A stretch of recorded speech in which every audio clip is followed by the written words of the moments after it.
Какова причина храпа во сне у мужчин? Ну, недавно мне с этой ситуацией опять пришлось работать и смотреть, да, что человек, который, в принципе, во сне редко когда храпел,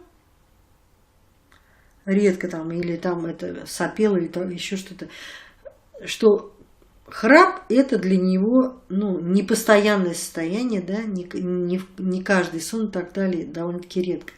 И когда я услышала этот храп, такой резкий, глубокий, там, с западанием там, в гортани всего этого,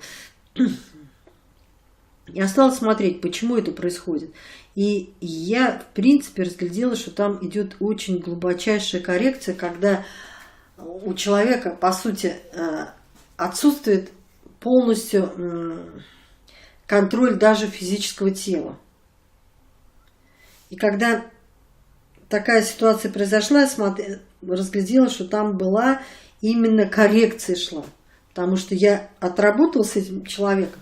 У меня раньше это было очень часто на консультации, я клала людей и сразу их укладывала спать, потому что вся коррекция шла у них на уровне бессознательном. И мне было легче так это отработать.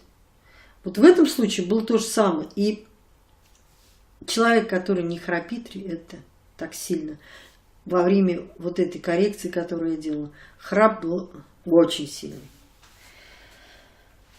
Я думаю, что все-таки это когда, скажем, идет коррекция или, как это говорят,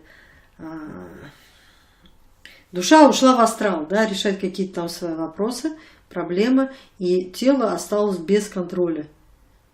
Функции тела, они остались бесконтрольны, и происходит храп.